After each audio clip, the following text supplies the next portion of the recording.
नमस्कार श्रोता बंधु मु प्राणबंधु आपण मैंने शुणुंटे सुप्रसिद्ध कथाकार मनोज्ञ मनोज दास नूतन विक्रम बेताल कहानीर एक बहुचर्चित कहानीर शीर्षक प्रशस्तिर विडंबना।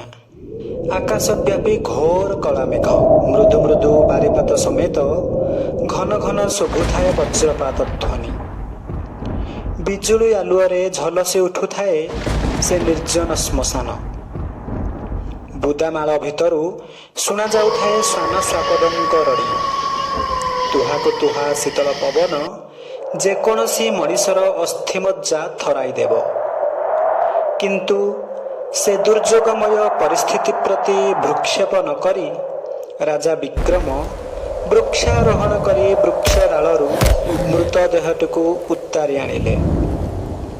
तेबे ताकू कांधरे पकाई अग्रसर हेबाकू आरंभ करिया मात्रे से देहस्थित बेताल कहिला, हे राजन, तुमको गोटाए घटना कहूछि, मन देई सुन। श्रमभार लाघव हेब। आमर ए माळव मूलकरू बहु दूर अवस्थित चंदनपुर राज्य। तही एकदा राजूती करुथिले शुभचंद्र नामक सुदक्ष और सुनीतिपरायण राजा।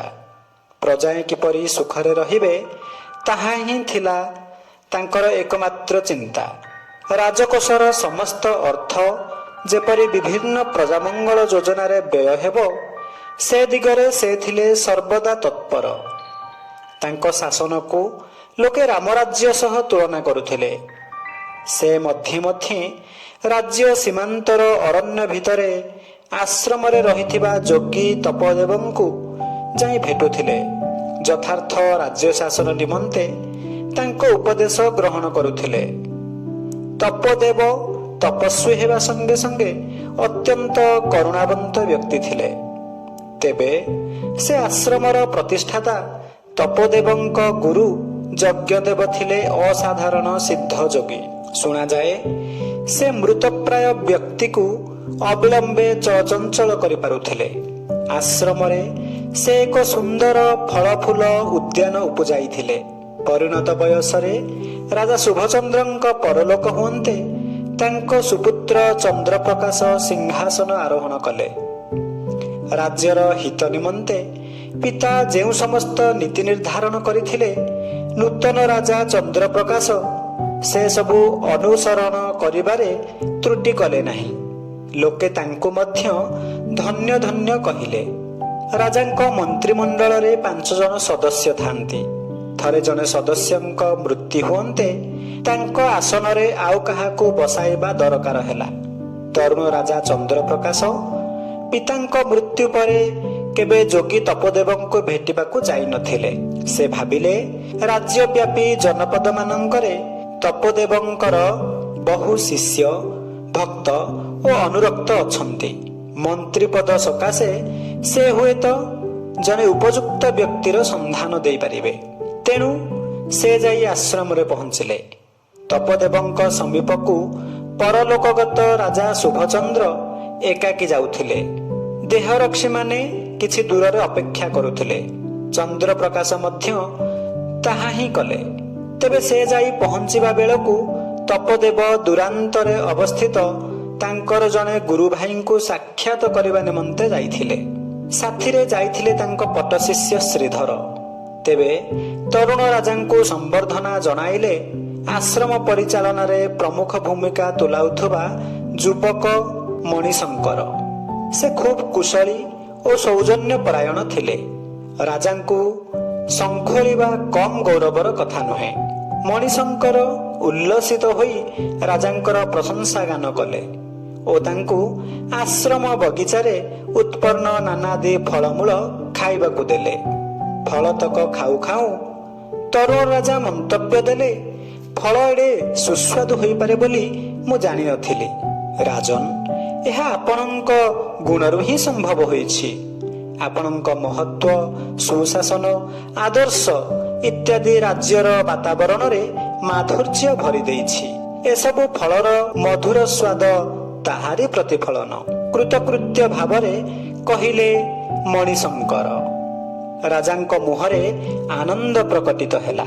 ଅଳ୍ପ ସମୟ ବିଶ୍ରାମ ଅନ୍ତେ ରାଜା ଅରଣ୍ୟ ସନ୍ନିକଟସ୍ଥ ଏକ ଜଳାଶୟ ଦେଖିବାକୁ ଗଲେ। ସେ 2 ଘଣ୍ଟା ପରେ ଫେରିବେ। ସେତେବେଳକୁ ତପୋଦେବ ଆସି ଯାଇଥିବେ। ତେବେ ତପୋଦେବ ଘଣ୍ଟାକ ପରେ ଲେଉଟି ଆସିଲେ। ଉତ୍ସାହ ଭରେ ମଣିଶଙ୍କର ରାଜାଙ୍କ ଆଗମନ ବିଷୟ ବର୍ଣ୍ଣନା କଲେ। ମଣିଶଙ୍କରଙ୍କ ପାଖରେ ଠିଆ ହୋଇଥିବା ଆଉ ଜଣେ ଶିଷ୍ୟ ଫଳର ମାଧୁର୍ଯ୍ୟ କାରଣ ହିସାବରେ ମଣିଶଙ୍କର ରାଜାଙ୍କୁ ଯେଉଁ ବ୍ୟାଖ୍ୟା କରିଥିଲେ ତାହା ଜଣାନ୍ତେ ତପୋଦେବ ପଚାରିଲେ, ସେ ବ୍ୟାଖ୍ୟା ଶୁଣି ରାଜାଙ୍କ ପ୍ରତିକ୍ରିୟା କ'ଣ ହେଲା? ସେ ପ୍ରୀତ ହେଲେ ଆଜ୍ଞା, ଉତ୍ତର ଦେଲେ ଶିଷ୍ୟ ମଣିଶଙ୍କର। ତପୋଦେବ ତାଙ୍କ ପଟେ ଶିଷ୍ୟ ଶ୍ରୀଧରଙ୍କ ଆଡ଼େ ଅନାଇ ମୃଦୁ କଣ୍ଠରେ କହିଲେ, ରାଜାଟିର ଅଧପତନ ଆରମ୍ଭ ନ ହେଲେ ଭଲ। ଅନ୍ୟ କେହି ଅବଶ୍ୟ ସେ ମନ୍ତବ୍ୟ ଶୁଣିପାରିଲେ ନାହିଁ। ଘଣ୍ଟାକ ପରେ ତରୁଣ ରାଜା ଲେଉଟି ଆସି ତପୋଦେବଙ୍କୁ ପ୍ରଣାମ କଲେ। କିଛି ସମୟ ଆଳାପ ପରେ ଆସିବାର ଉଦ୍ଦେଶ୍ୟ ଜଣାଇଲେ। ତପୋଦେବ ମଣିଶଙ୍କର ଆଡ଼େ ନିର୍ଦ୍ଦେଶ କରି କହିଲେ, ଏହି ଯୁବକ ହେବ ତୁମର ସଫଳ ମନ୍ତ୍ରୀ। ପଡ଼ୋଶୀ ରାଜ୍ୟମାନଙ୍କ ସହ ସୁସମ୍ପର୍କ ରକ୍ଷାର ଦାୟିତ୍ୱ, ତୁମ ରାଜକୀୟ ଅତିଥିମାନଙ୍କର ହେପାଜତର ଦାୟିତ୍ୱ ଏହାଙ୍କୁ ଅର୍ପଣ କରି ନିଶ୍ଚିନ୍ତ ରହିପାର। ଆଜ୍ଞା ଗୁରୁଦେବ, ମୁଁ ପରା ଆଶ୍ରମରେ ସାଧନା କରିବା ନିମନ୍ତେ ରହିଛି। କିଞ୍ଚିତ୍ କ୍ଷୁବ୍ଧ କଣ୍ଠରେ ଆପତ୍ତି ଜଣାଇଲେ ମଣିଶଙ୍କର। ରାଜ୍ୟର ସେବାକୁ ହିଁ ତୁମ ସକାଶେ ନିର୍ଦ୍ଦିଷ୍ଟ ସାଧନା ଭାବରେ ଗ୍ରହଣ କର, ସସ୍ମିତ ବଦନରେ କହିଲେ ତପୋଦେବ। ତରୁଣ ରାଜା ବିଦାୟ ନେଲେ। ଅଚିରେ ରାଜଧାନୀ ଯାଇ ମନ୍ତ୍ରୀ ରୂପେ ଯୋଗଦେଲେ ମଣିଶଙ୍କର। ବେତାଳ ମୁହୂର୍ତ୍ତକ ସକାଶେ ଚୁପ୍ ରହି କଣ୍ଠସ୍ୱର ତୀବ୍ର କରି ପ୍ରଶ୍ନ କଲା, ରାଜା, ତପୋଦେବ ରାଜାଙ୍କ ଅଧପତନ ଆରମ୍ଭ ନ ହେଲେ ଭଲ ଏମିତି ମନ୍ତବ୍ୟ ଦେଲେ କାହିଁକି? ମଣିଶଙ୍କରକୁ ସେ ଶିଷ୍ୟ ଭାବରେ ଗ୍ରହଣ କରି ଆଶ୍ରମରେ ରଖିଥିଲେ। ତାଙ୍କୁ ମନ୍ତ୍ରୀ ଭାବରେ ରାଜସଭାକୁ ପଠାଇଦେଲେ ବା କାହିଁକି? ପାରିଲେ ମୋ ପ୍ରଶ୍ନର ଉତ୍ତର ଦିଅ। ଉତ୍ତର ଦେବାର ଶକ୍ତି ଥାଇ ମଧ୍ୟ ଯଦି ନିରୁତ୍ତର ରହିବ ତେବେ ତୁମ ଶିର ହେବ ସ୍କନ୍ଧଚ୍ୟୁତ। ମୁହୂର୍ତ୍ତେ ମଧ୍ୟ ବିଳମ୍ବ ନ କରି ରାଜା ବିକ୍ରମ ଉତ୍ତର ଦେଲେ, କ୍ଷମତା ଓ ଉଚ୍ଚାସନରେ ଏକ ସ୍ୱତଃ ଆକର୍ଷଣ ଶକ୍ତି ରହିଥାଏ। ଜଣେ ସାଧାରଣ କିମ୍ବା କୃପାପ୍ରାର୍ଥୀ ବ୍ୟକ୍ତି ରାଜାଙ୍କ ସମ୍ମୁଖରେ ଅଭିଭୂତ ଅନୁଭବ କରିବ, କିନ୍ତୁ ଜଣେ ସାଧକ ରାଜାଙ୍କୁ ଯଥୋଚିତ ମର୍ଯ୍ୟାଦା ଦେବା ଏବଂ ତାଙ୍କ ସେବା କରିବା ସତ୍ତ୍ୱେ ଅଭିଭୂତ ହେବ ନାହିଁ ବୋଲି ଆଶା କରାଯାଏ। ରାଜାଙ୍କ ଗୁଣକୁ ସେ ଅତିରଞ୍ଜିତ କରିବା ଅନୁଚିତ ଥିଲା। ତରୁଣ ରାଜା ଚନ୍ଦ୍ରପ୍ରକାଶ ସୁଶାସକ ଥିଲେ, କିନ୍ତୁ ସୁଶାସନ ପ୍ରବର୍ତ୍ତନ କରିଥିଲେ ତାଙ୍କ ପିତା ରାଜା ଶୁଭଚନ୍ଦ୍ର। ତରୁଣ ରାଜା ପିତାଙ୍କ ଆଦର୍ଶରେ ନିଜ କର୍ତ୍ତବ୍ୟ ପାଳନ କରୁଥିଲେ, ତାହା ଉତ୍ତମ। କିନ୍ତୁ ସଂସାରରେ ତାଙ୍କ ଛଡ଼ା ଆହୁରି ଅନେକ କର୍ତ୍ତବ୍ୟନିଷ୍ଠ ବ୍ୟକ୍ତି ଥାଆନ୍ତି ବୋଲି ସମାଜ ତିଷ୍ଠି ରହିଥାଏ। ଚନ୍ଦ୍ରପ୍ରକାଶ ରାଜା ବୋଲି ତାଙ୍କ କର୍ତ୍ତବ୍ୟ ପରାୟଣତା ବାରି ହୋଇ ପଡୁଥିଲା। କିନ୍ତୁ ସେ ତରୁଣ ରାଜାଙ୍କ ପୁଣ୍ୟ ଫଳରେ ପ୍ରକୃତିଦତ୍ତ ଫଳମୂଳର ମାଧୁର୍ଯ୍ୟ ବଢ଼ିଯିବ ଏଭଳି ଭାବିବା ଅବାସ୍ତବ। ଏଭଳି କହିବା ସ୍ତୁତି। ଜଣେ ମାମୁଲି ଲୋକ ଏହା କହିପାରେ, ଜଣେ ଆଶ୍ରମବାସୀ ଏପରି କହିବା ଅନୁଚିତ।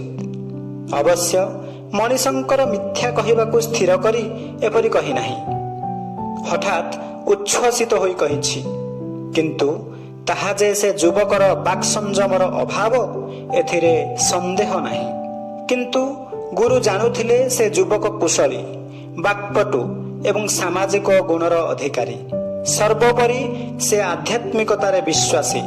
ଅତଏବ ଜଣେ ଉତ୍ତମ ମନ୍ତ୍ରୀ ରୂପେ ସେ ରାଜ୍ୟର ସେବା କରିପାରିବ।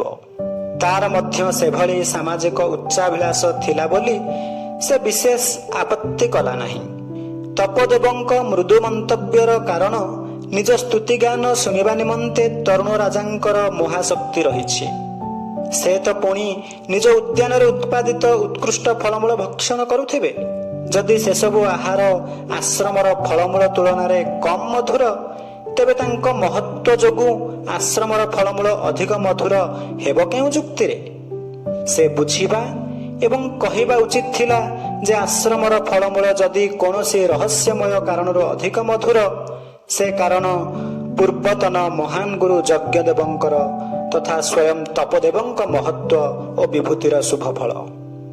ଯିଏ ନିଜର ଅବାସ୍ତବ ସ୍ତୁତି ଅକାତରେ ଗ୍ରହଣ କରିପାରେ, ତାହା ଭିତରେ ନୀତିଭ୍ରଷ୍ଟ ହେବାର ସମ୍ଭାବନା ନିହିତ ଥାଏ। ଗୁରୁ ତପଦେବ ସେହି ଆଶଙ୍କା ବ୍ୟକ୍ତ କରିଥିଲେ। ରାଜାଙ୍କ ମୌନଭଙ୍ଗ ହେବା ମାତ୍ରେ ବେତାଳ ତାର ଆଧାର ସହ ତାଙ୍କ କାନ୍ଧରୁ ଖସିଯାଇ ପୁନର୍ବାର ବୃକ୍ଷ ଡାଳରେ ଝୁଲି ପଡ଼ିଲା। ଧନ୍ୟବାଦ।